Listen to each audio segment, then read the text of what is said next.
मुंबई महानगर पालिका virtual class की ओर से आप सबका हार्दिक स्वागत करता हूं। बच्चों, वैश्विक महामारी के चलते इस वर्ष पठन पाठन का कार्यक्रम प्रभावित हो रहा है। ऐसे में हमारी बृहन मुंबई महानगर पालिका ने प्रत्येक विद्यार्थी तक ऑनलाइन शिक्षण पहुंचाने की व्यवस्था की है। तो आइए बच्चों शुरू करते हैं।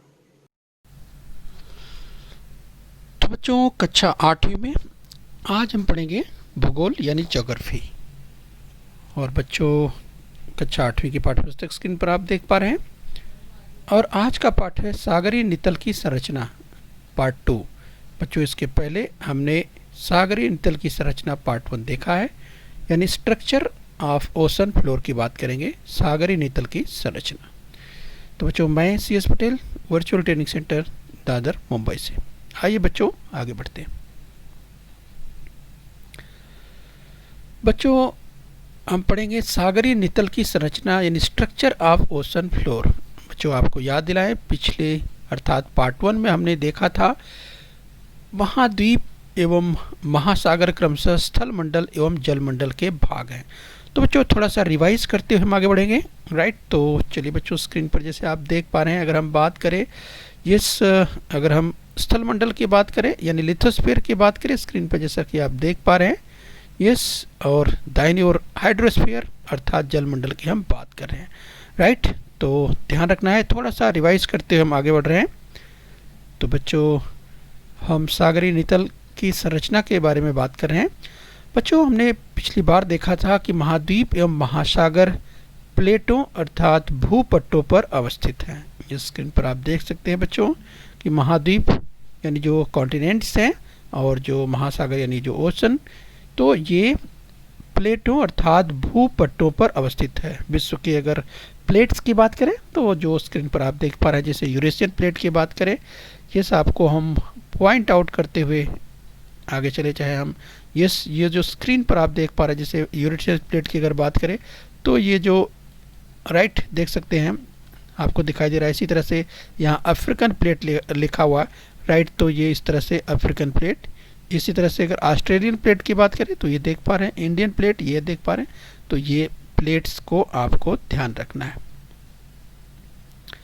चलिए बच्चों, हम थोड़ा सा रिवाइज करते हुए आगे बढ़ रहे हैं। हम सागरीय नितल की संरचना का अध्ययन कर रहे हैं, यानी स्ट्रक्चर ऑफ ओशन फ्लोर की हम बात कर रहे हैं। तो बच्चों, स्क्रीन पर अगर हम ओशन की बात करें, महासागरों की बात करें, तो स्क्रीन पर आप देख सकते हैं, तो चलिए बच्चों, आज इसी क्रम में हम और आगे बढ़ेंगे। और ये बच्चों आप देख पा रहे हैं समुद्र यानी ओशन को आप देख पा रहे हैं, महासागरों को आप देख पा रहे हैं। लेकिन बच्चों, हम आज नितल की बात करेंगे यानी बच्चों ओशन फ्लोर की बात करेंगे। तो आइए हम इसी क्रम में और आगे बढ़ते हैं। तो बच्चों, हम यह जानते हैं कि धरातल पर भूमि एवं जल का वितरण असमान है।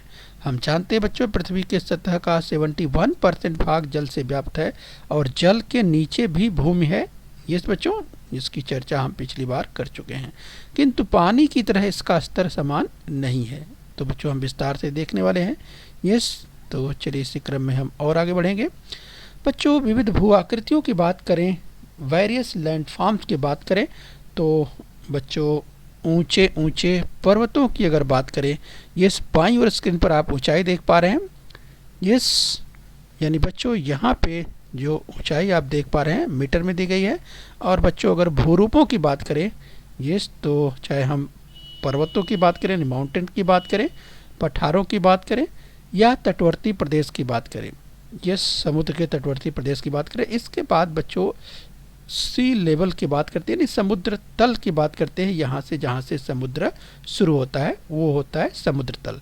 इसके बाद बच्चों शुरू होता है, देखिए, महाद्वीपीय बंग तट देख पा रहे हैं, महाद्वीपीय ढाल जो पिछली बार हमने चर्चा की थी, और बच्चों सागरी पठार, सागरी द्वीप, ये सागरी गर्त जिसके बारे में आज हम लोग देखने वाले हैं। इस बच्चों, तो चलिए हम इसी क्रम में और आगे बढ़ेंगे। बच्चों, महासागर के नितल की संरचना है the relief of ocean floor, right. तो बच्चों, आपको हम याद दिलाएं एक बार फिर से, cross section of ocean floor, जलमग्न भूमि की संरचना को सागरीय नितल की संरचना के नाम से जाना जाता है। इस बच्चों जलमग्न भूमि की संरचना को सागरीय नितल की संरचना के नाम से जाना जाता है। तो बच्चों समुद्र तल से गहराई के आधार पर एवं वहाँ की जो भूमि के आकार के अनुसार सागरीय नितल की संरचना की जाती है। यस बच्चों, और उसी में हम देखने का प्रयास करेंगे। यस बच्चों, जैसा कि हमने पिछली बार देखा हुआ था, तो हम महाद्वीपीय मग्न तट की बात करेंगे, मग्न ढाल की बात करें, जो स्क्रीन पर आप देख पा रहे हैं। इसे हम थोड़ा सा और रिवाइज करते हुए यस कॉन्टिनेंटल शेल्फ की बात करेंगे, कॉन्टिनेंटल स्लोप की बात करेंगे, और इसी क्रम में हम बच्चों और आगे बढ़ने वाले हैं। आज विस्तार से उसे देखने वाले हैं। राइट, आइए बच्चों हम यहाँ पर आपको बताएं, इस महासागरीय तल की संरचना जो ओशन रिलीफ की बात कर रहे हैं। राइट, तो अपने ध्यान में एक बार फिर से इसे रखिए बच्चों। अगर हम महाद्वीप की बात करें तो महाद्वीप स्क्रीन पर देख पा रहे हैं, इसके बाद ये है तट, इसके बाद यहाँ से देखिए जलमग्न सीमा, ये स्क्रीन पर देख पा रहे हैं, इसके बाद यहाँ पे स्लोप, और बच्चों ये गहराई, अगर हम सागरीय मैदान की बात करें, यहाँ स्क्रीन पर आप देख पा रहे हैं, और सागर की गहराई यहाँ जैसे 2000 मीटर 4000 मीटर ये लाइन खींची हुई है। इसके बाद सागरीय द्वीप को आप देख सकते हैं। हम बात करेंगे मध्य सागरीय पर्वत श्रेणी की, यानी जो समुद्र के अंदर, महासागरों के अंदर जो पर्वत श्रेणियाँ हैं उनकी भी बात करेंगे। देखिए मध्य सागरीय पर्वत श्रेणी, सागरीय खाइयों की बात करेंगे। ये यहाँ भी आप देखेंगे सागरीय खाइयों की बात करेंगे, यहाँ समुद्र तल आपको दिखाई दे रहा है। इसके बाद बच्चों यहाँ, तो आइए हम इसे और समझने का प्रयास करेंगे। महासागर के नितल की संरचना, the relief of ocean floor, महासागर की औसत गहराई ये लगभग 3700 मीटर। महासागर का नितल भी पृथ्वी की तरह ऊंचा नीचा है। ध्यान रखना है, जिस तरह से बच्चों हम क्रस्ट की बात करें, भूपर्वती की बात करें, पृथ्वी के उस भाग की बात करें, यानी जैसे पृथ्वी पर ऐसे स्थानों पर जो स्थल भागों पर हम चलते हैं तो हमको ऊंचा नीचा ये दिखाई देता है, यानी हम बात करें भूरूप की, उसी तरह से महासागरों के अंदर भी महासागर का जो नितल है ये वह भी पृथ्वी की तरह, अर्थात पृथ्वी की तरह वो भी ऊंचा नीचा है, जिसकी हम बात करने वाले हैं। तो बच्चों जलमग्न भू आकृतियों को मिलाकर महासागर की नितल की संरचना बनती है। यस, जलमग्न भू आकृतियों को मिलाकर महासागर की नितल की संरचना बनती है। तो बच्चों समुद्र यानी महासागरों के नीचे, यस बच्चों, तो महासागरों के नीचे जो हम बात करते हैं, तो महासागरों के नीचे का जो, अगर हम उसके तल की बात करें जो नितल के रूप में कहा जाता है, तो जो उसमें जलमग्न भू आकृतियाँ हैं जो कि कई प्रकार हैं, उसे हम समझने का आज प्रयास करेंगे। यस, तो उन भू आकृतियों को मिला करके महासागर की नितल की संरचना बनती है। तो स्क्रीन पर दाहिनी ओर आप देख पा रहे हैं। आइए बच्चों इसी क्रम में हम थोड़ा सा रिवाइज करते हुए आगे बढ़ेंगे। महाद्वीपीय मग्न तट यानी कॉन्टिनेंटल शेल्फ की बात करेंगे। तट के निकट एवं सागर में डूबा हुआ भूमि का भाग महाद्वीपीय मग्न तट कहलाता है। इस बच्चों, तो तट के निकट एवं सागर में डूबा हुआ भूमि का भाग महाद्वीपीय मग्न तट, जिसे कॉन्टिनेंटल शेल्फ कहा जाता है। राइट, ध्यान रखिए बच्चों, यहाँ पर अगर कॉन्टिनेंटल शेल्फ की बात करें तो स्क्रीन पर आप देख सकते हैं, यस ये कॉन्टिनेंटल स्लोप है। इसके बाद शुरू होता है ढाल। तो हम बात कर रहे हैं महाद्वीपीय मग्न तट की। यह महासागरीय नितल का सबसे उथला भाग होता है। राइट, तो ध्यान रखिए जो मग्न तट होता है महाद्वीपीय तट का, वो सबसे उथला हुआ होता है, ये भी ध्यान रखना है। और इसे ही सागर मग्न भूमि भी कहते हैं। इसका ढाल मंद होता है, ये ध्यान रखना है। चलिए बच्चों थोड़ा सा और रिवाइज करते हुए आगे बढ़े। महाद्वीपीय मग्न तट का विस्तार सभी जगह एक जैसा नहीं होता। इसकी गहराई करीब 200 मीटर होती है। राइट, मनुष्य की दृष्टि से महाद्वीपीय मग्न तट बहुत महत्वपूर्ण है, क्योंकि विश्व के विस्तृत मत्स्य क्षेत्र अर्थात मछली पकड़ने के क्षेत्र जो है इसी महाद्वीपीय मग्न तट पर पाए जाते हैं। बच्चों पिछली बार हमने चर्चा की थी विस्तार से।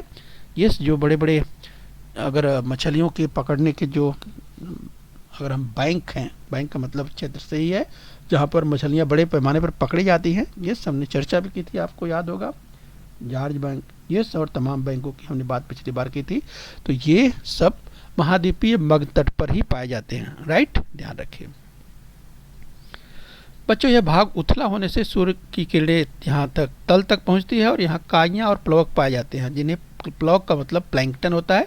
और बच्चों ये प्लैंकटन मछलियों का अन्न होते हैं, इसीलिए बड़ी मात्रा में मछलियाँ प्लैंकटन को खाने के लिए आती हैं और बड़ी मात्रा में यहाँ मछलियाँ पाई जाती हैं। हम बात करें बच्चों इस महाद्वीपीय मगधतट की बात कर रहे हैं। महाद्वीपीय मगधाल उसके आगे शुरू होता है। इस महाद्वीपीय मगधतट का भाग समाप्त होती है, सागरीय भाग का ढाल तीव्र हो जाता है। ये जो स्लोप की हम बात कर रहे हैं यहाँ पर देखिए जो स्लोप है शुरू हो जाता है और इसे महाद्वीपीय ढाल कहते हैं। समुद्र तल से इसकी गहराई करीब 200 मीटर से 3600 मीटर तक हो सकती है। चलिए बच्चों थोड़ा सा और आगे बढ़ेंगे। बच्चों सागरीय मैदान यानी एबिसल प्लेन की बात हम करें, महाद्वीपीय ढाल से लगा विस्तृत भाग मैदानी स्वरूप का होता है। इस बच्चों तो स्क्रीन पर आप देख सकते हैं, अगर हम बात करें सागरीय मैदानों की तो स्क्रीन पर यहाँ आप देख सकते हैं, दिखाने का प्रयास किया गया है। ये एबिसल प्लेन अर्थात सागरीय मैदान बच्चों समुद्र के अंदर मैदान, सागरीय नितल का समतल भाग सागरीय मैदान कहलाता है। यस तो महाद्वीपीय ढाल से लगा विस्तृत भाग मैदानी स्वरूप का होता है। यस बच्चों तो चलिए इसी क्रम में हम और आगे बढ़ेंगे। हमने थोड़ी चर्चा पिछली बार भी की थी सागरीय मैदान के संदर्भ में। तो बच्चों सागरीय मैदान पर छोटे बड़े आकारों के जलमग्न टीले, पर्वत, पठार इत्यादि भू आकृतियाँ पाई जाती है।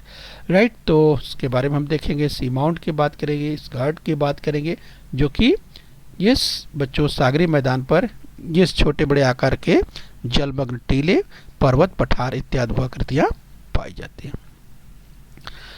आज बच्चों हम सागरीय पर्वत और पठारों की बात विस्तार से यहाँ करने वाले हैं। तो माउंटेन रेंजेज एंड प्लेटूज, महासागरीय नितल पर स्थित पर्वत श्रेणियाँ जलमग्न कटक या जलमग्न पर्वत जिसे सबमर्ज हिल्स एंड माउंटेन कहलाती है। तो स्क्रीन पर आप देखेंगे बच्चों तो यहाँ आपको दिखाई देंगी दाहिनी ओर स्क्रीन पर आप देख सकते हैं। यहाँ पे जब हम महासागरीय नितल पर स्थित पर्वत श्रेणियाँ जलमग्न कटक या जलमग्न पर्वत की बात करते हैं तो बच्चों यहाँ पर आप देख सकते हैं ये सब मैरिन रिज लिखा हुआ है। राइट तो बच्चों यहाँ पर आप देखेंगे, इसके अलावा ये भी आप देख सकते हैं बच्चों किस तरह से जब हम पर्वतों की बात करते हैं तो ये जो सी लेवल है, यहाँ देखिए सी सरफेस लिखा हुआ है, इसके ऊपर उठा हुआ भाग भी आपको दिखाई देता है बच्चों। ऐसे जो कि आइलैंड के रूप में कहे जाते हैं बच्चों अंडमान निकोबार द्वीप समूह, इसका एक अच्छा उदाहरण है।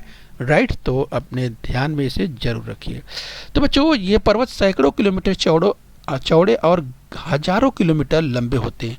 बच्चों याद कीजिए ये जब हम बात करते हैं पर्वतों की तो समुद्र के अंदर यानी महासागर के अंदर पर्वत, महासागर के अंदर पर्वत, ये बच्चों ये पर्वत सैकड़ों किलोमीटर चौड़े और हजारों किलोमीटर लंबे होते हैं।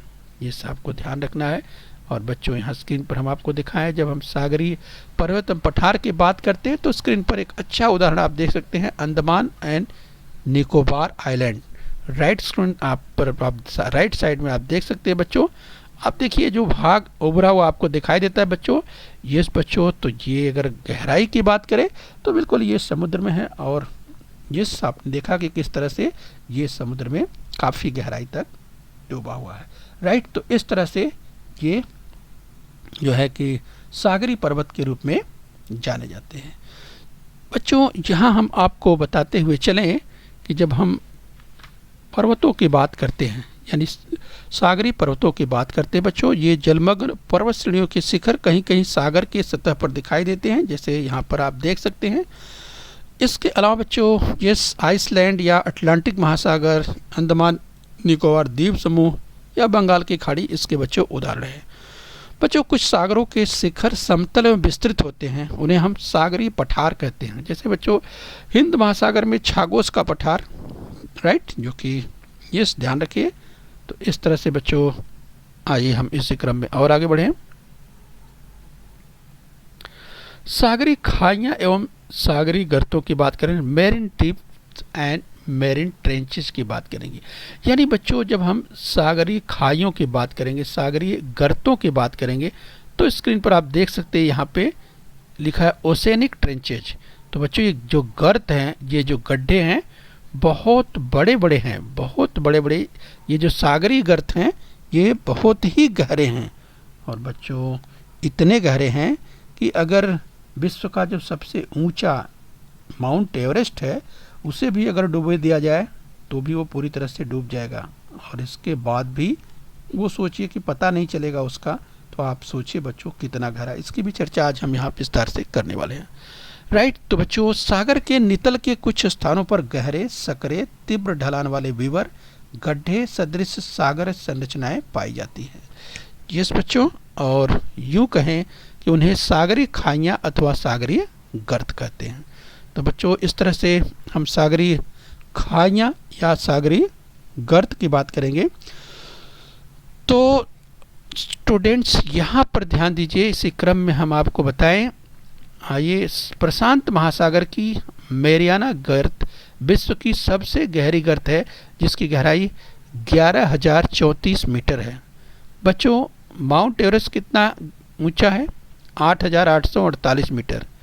जबकि मैरियाना गर्त जो कि प्रशांत महासागर में है, राइट, हम आपको दिखाएं तो देखिए स्क्रीन पर कहाँ पे है। यस बच्चों, तो देखिए मैरियाना गर्त जो स्क्रीन पर आपको दिखाई दे रहा है, यहाँ लिखा है मैरियाना ट्रेंच, ये जो स्क्रीन पर आप देख पा रहे हैं, राइट। तो बच्चों यही है जो आप देख पा रहे हैं। ये तो ध्यान से देखिए, आपको यस जो दिखाई दे रहा है यही है, तो ध्यान रखिए बच्चों। और जैसा कि यहाँ अगर आप देखें तो बच्चों यहाँ आपको जापान दिखाई दे रहा है, राइट। तो ध्यान रखिए मैरियाना गर्त जो है, मैरियाना विश्व का सबसे गहरा, यानी अगर हम कहें गहरा स्थान है तो यही है मैरियाना ट्रेंच, जिसकी गहराई है 11,034 मीटर। 11,034 मीटर मतलब बच्चों 11 किलोमीटर से भी अधिक। यस, 11,034 मीटर है। तो आप सोचिए बच्चों कितना गहरा है, तो ये आपको ध्यान रखना है।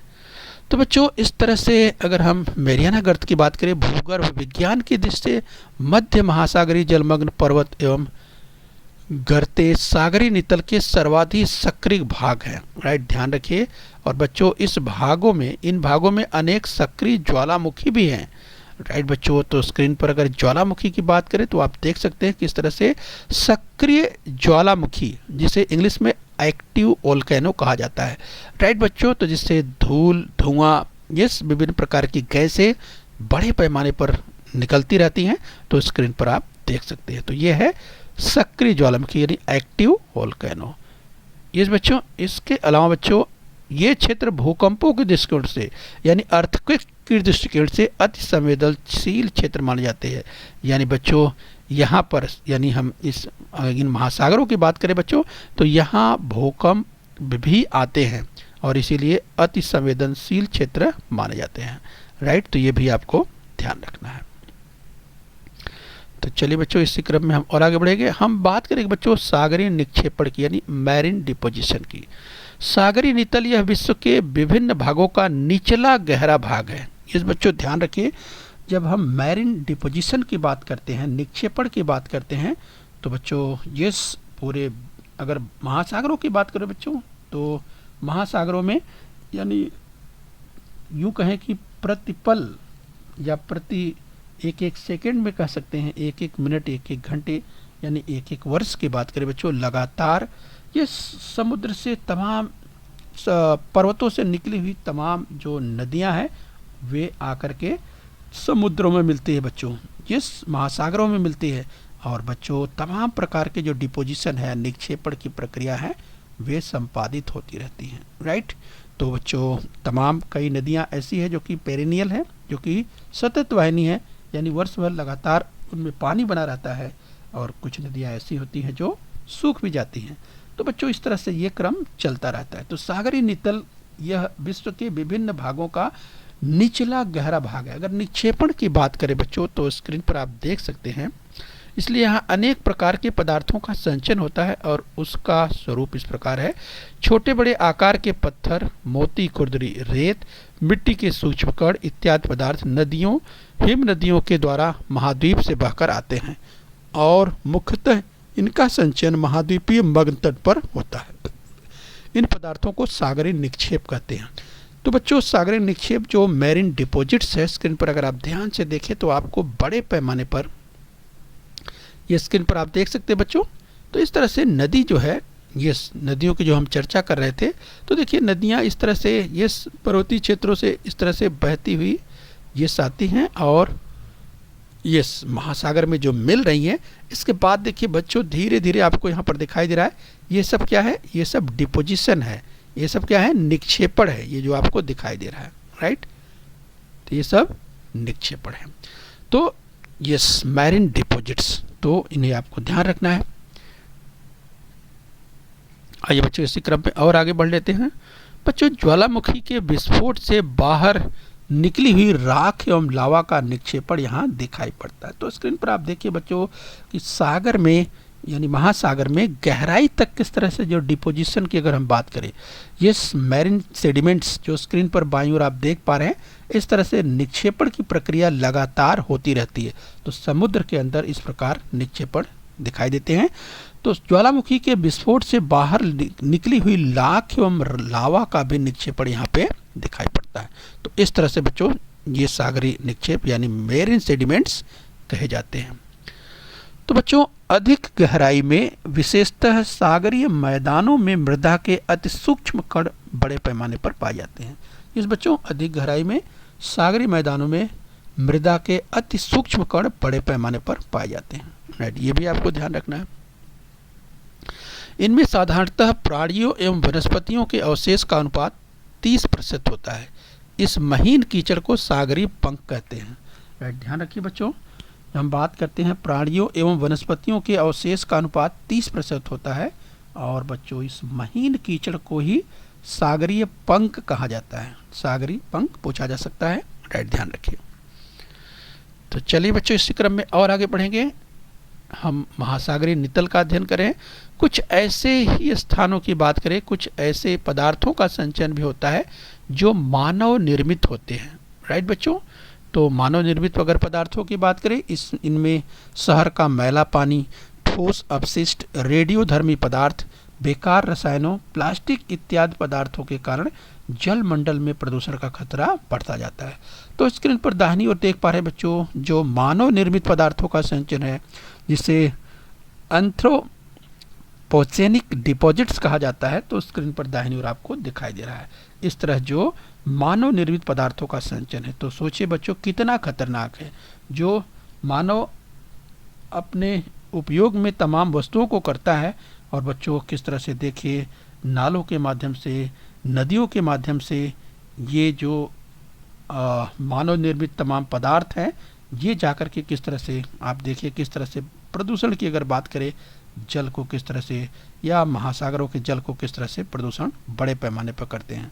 और बच्चों कितने खतरनाक है इसमें अगर हम बात करें, शहर का मैला पानी तो होता ही है, ठोस अपशिष्ट, इसके साथ साथ रेडियोधर्मी पदार्थ होते हैं जो कि बहुत ही खतरनाक होते हैं, बेकार रसायन, प्लास्टिक इत्यादि जो है कितना ही जलमंडल को दूषित करने का काम करते हैं, ये स्क्रीन पर हम देख सकते हैं। तो बच्चों इससे हमको सचेत रहना चाहिए क्योंकि वो मानव जीवन के लिए खतरनाक होता है। तो ये पदार्थ सागरी जीवन के लिए तो खतरनाक है ही हैं, और पर्यावरण की दृष्टि से ये बहुत हानिकारक होते हैं। तो निश्चित रूप से इनके प्रति सजग रहना चाहिए। तो चलिए बच्चों इसी क्रम में और आगे बढ़ेंगे। बच्चों समुद्र तल यानी मीन सी लेवल की बात करें, किसी भी स्थान की ऊंचाई एवं गहराई उस स्थान के समुद्र तल से गिनी जाती है, राइट। ध्यान रखिए बच्चों, किसी भी स्थान की ऊंचाई एवं गहराई उस स्थान के समुद्र तल से गिनी जाती है। अब बच्चों जरा ध्यान से यहाँ पर स्क्रीन पर देखिए, यानी किसी भी स्थान की ऊंचाई में जब गहराई हम गिनते हैं, जिसे MSL कहा जाता है यानी मीन सी लेवल कहा जाता है, तो कहाँ से उसे ज्ञात करते हैं। देखिए यहाँ पर लिखा हुआ है, ध्यान से देखिए, समुद्र तल। यहाँ देखिए समुद्र तल जो है जो कि 0 से शुरू होता है, राइट। अब उसके ऊपर अगर आप चलते हैं, माउंट एवरेस्ट को नापते हैं बच्चों, तो माउंट एवरेस्ट को नापने के लिए देखिए यहाँ ऊपर की ओर चलेंगे, ये देखिए माउंट एवरेस्ट कहाँ तक है, यहाँ तक है, यानी 8,848। यहाँ देखिए लिखा हुआ है 8,848 मीटर, यानी ये जो MSL है, ध्यान से समझ लीजिए, यानी मीन सी लेवल यहाँ से लेकर के यहाँ तक, यानी यहाँ से लेकर के यहाँ तक 8,848 मीटर है। अब बच्चों ये तो हुआ माउंट एवरेस्ट, लेकिन बच्चों ये तो समुद्र के जो सतह की बात करें, ये मीन सी लेवल है, उसके ऊपर है। लेकिन अगर नीचे की बात करें, नीचे की ओर आते हैं, तो बच्चों आइए आपको आना पड़ेगा कितना, बच्चों आना पड़ेगा 11,034 मीटर, राइट। तो देखिए इसीलिए माइनस में लिखा हो, चूँकि ये मीन सी लेवल के नीचे है। और ये जो मेरियाना गर्त है, ये देखिए स्क्रीन पर यहाँ आपको दिखाई दे रहा है मेरियाना गर्त, ये 11,034 मीटर नीचे है। तो आप सोचिए, इससे आपको पता चलता है कि हम जो किसी भी स्थान की ऊंचाई एवं गहराई ज्ञात करते हैं तो उस स्थान के समुद्र तल से गिनी जाती है, आपको ध्यान रखना है, राइट। और बच्चों यहाँ ऊपर आप देखिए तो आप देख सकते हैं ज्वार का अधिकतम स्तर यहाँ पर दिखाया गया है, औसत समुद्र तल, यस, जिसे मीन सी लेवल कहा जाता है, वो आपको ये दिखाई दे रहा है। और जिस समय भाटा आता है तो भाटा का न्यूनतम स्तर, जिस समय जल उतर जाता है सागर का, तो उसे भाटा कहते हैं। तो वो भाटे का न्यूनतम स्तर आपको दिखाई दे रहा है। इसके साथ ही बच्चों ध्यान रखिए, भारत में सर्वेक्षण हेतु चेन्नई स्थित समुद्र तल की औसत ऊंचाई 0 मानी जाती है, राइट। तो ध्यान रखिए, समूचे भारत के सभी स्थलों की समुद्र तट से ऊंचाई दर्शाने हेतु मानक मानी जाती है। तो आप ध्यान रखिए कि भारत में जो भी किसी भी पर्वत की अगर बात करें, किसी भी पर्वत की अगर ऊंचाई मापी जाती है, यस बच्चों, तो कहाँ से मापी जाती है, राइट। तो भारत में जो सर्वेक्षण की अगर बात करें, उसके लिए चेन्नई स्थित समुद्र तल, यानी चेन्नई स्थित समुद्र तल, यस, वही जो मीन सी लेवल है वहीं से मापा जाता है और वहीं से औसत ऊंचाई ज्ञात की जाती है, क्योंकि औसत ऊंचाई जो चेन्नई स्थित समुद्र तल है वहाँ की 0 मानी जाती है। और वहीं से समूचे भारत के सभी स्थलों की समुद्र तट से ऊंचाई दर्शाने के लिए जो उसका स्टैंडर्ड है, मानक है, उसे माना जाता है, राइट। परीक्षा में पूछा जा सकता है, इससे भी आप ध्यान रखिए। ओके बच्चों, तो चलिए आगे बढ़ेंगे। तो चलिए बच्चों, हम उम्मीद करते हैं कि आपने महासागरीय नितल की संरचना को समझ लिया है। आइए अब हम अभ्यास कर लेते हैं। तो चलिए बच्चों, स्क्रीन पर कथन दिया हुआ है, भारत में सर्वेक्षण हेतु चेन्नई स्थित समुद्र तल की औसत ऊंचाई 0 मानी जाती है। यह समूचे भारत के सभी स्थलों की समुद्र तट से ऊंचाई दर्शाने हेतु मानक मानी जाती है। बच्चों आपको याद होगा, अभी जल्दी ही आपने पढ़ा है, यस। तो क्या ये कथन सत्य है? यस, मुझे लगता है आपको याद आ गया होगा। तो चलिए टैली कर लीजिए अपना उत्तर। यस, ये कथन बिल्कुल सत्य है। आइए बच्चों, स्क्रीन पर और एक कथन देखिए ध्यान से। तो बच्चों ध्यान से देखिए, कथन सत्य है या असत्य, ये पहचानना है। और अगर कथन असत्य है तो उसे सत्य करके लिखना है। प्रशांत महासागर की मैरियाना गर्त विश्व की सबसे गहरी गर्त है, जिसकी गहराई 11,034 मीटर है, राइट। तो बच्चों आपको याद आ गया होगा, प्रशांत महासागर की मैरियाना गर्त विश्व की सबसे गहरी गर्त है, जिसकी गहराई 11,034 मीटर है। क्या ये कथन बिल्कुल सत्य है? याद कीजिए। तो आपको याद आ गया होगा, राइट। यस, तो उत्तर टैली कर लीजिए, बिल्कुल सही। बच्चों कभी कभी प्रश्न इस तरह से भी पूछा जा सकता है, प्रशांत महासागर की जगह महासागर जैसे अटलांटिक महासागर या हिंद महासागर, यस, इस तरह का भी नाम दे जाएगा, तो उसको आपको करेक्शन करके लिखना होगा, राइट। इसलिए ध्यान रखिए, यहाँ पर 2-3 प्रश्न बनते हैं। तो एक तो इस तरह पूछा जा सकता है कि विश्व का जो सबसे गहरा गर्त है, मैरियाना गर्त, वह किस महासागर में है? तो आपको ध्यान रखना है वो प्रशांत महासागर में है। विश्व का सबसे जो गहरा गर्त प्रशांत महासागर में, उसका नाम क्या है? उसका नाम मैरियाना गर्त है। इस तरह का एक प्रश्न बनेगा। और तीसरा प्रश्न इस तरह का बन सकता है कि विश्व का सबसे जो गहरा गर्त है, यस, वो उसकी गहराई कितनी है? उसकी गहराई है 11,034 मीटर, राइट। तो इस तरह से कई प्रश्न बनते हैं, आपको ध्यान रखना है। चलिए आगे बढ़ेंगे बच्चों। कथन और स्क्रीन पर, शहर का मैला पानी, ठोस अपशिष्ट, रेडियोधर्मी पदार्थ, बेकार रसायनों, प्लास्टिक इत्यादि पदार्थों के कारण जलमंडल में प्रदूषण का खतरा बढ़ता है। तो क्या ये कथन सत्य है? ध्यान कीजिए, शहर का मैला पानी, ठोस अपशिष्ट, रेडियोधर्मी पदार्थ, बेकार रसायनों, प्लास्टिक इत्यादि पदार्थों के कारण जलमंडल में प्रदूषण का खतरा बढ़ता है। ये कथन दिया हुआ है, तो आपको याद आ गया होगा, इसकी चर्चा हमने की थी, इस बच्चों। तो चलिए उत्तर अपना टैली कीजिए। यस, ये कथन बिल्कुल सत्य है। तो चलिए थोड़ा सा और आगे बढ़ेंगे। आइए स्क्रीन पर एक कथन और देखते हैं, राइट। तो बच्चों ध्यान से देखिए, कथन है, सागरीय नितल विश्व के विभिन्न भागों का उथला भाग है, याद कीजिए बच्चों, सागरीय नितल की हम बात कर रहे हैं। सागरीय नितल विश्व के विभिन्न भागों का उथला भाग है। आपको याद आ गया होगा। यस, क्या ये कथन सत्य है? नहीं, ये कथन असत्य है। सागरीय नितल विश्व के विभिन्न भागों का उथला भाग है, हो ही नहीं सकता बच्चों। उथला भाग नहीं तो फिर क्या है? इस कथन को सत्य करना है। तो किस तरह सत्य करेंगे? इस तरह से सत्य करेंगे। सागरीय नितल विश्व के विभिन्न भागों का निचला गहरा भाग है। इस बच्चों, उथला का मतलब जहाँ पर बहुत ही कम गहराई होती है, तो बहुत कम गहराई तो है नहीं, क्योंकि हम सागरीय नितल की बात कर रहे हैं और विश्व के जो सबसे गहरे भाग है वो सागरीय नितल में है। तो इसीलिए सागरीय नितल विश्व के विभिन्न भागों का निचला गहरा भाग है। तो इस तरह से आपको करेक्शन करके लिखना है। अगर कथन असत्य है तो उसे सत्य करके लिखना है। तो यस बच्चों, तो हम उम्मीद करते हैं तो बच्चों आपने समझ लिया होगा इस पाठ को अच्छी तरह से। तो चलिए बच्चों, अपने स्वास्थ्य का ध्यान रखिए और बृहन मुंबई महानगर पालिका के इस चैनल को सब्सक्राइब कर लीजिए। ओके बच्चों। बच्चों, बृहन मुंबई महानगर पालिका के इस चैनल को सब्सक्राइब कर लीजिए और बेल आइकन प्रेस कर लीजिए। तो बच्चों, हम उम्मीद करते हैं यहाँ तक आपने समझ लिया है। आगे फिर मिलेंगे। आज के लिए इतना ही। Thank you very much.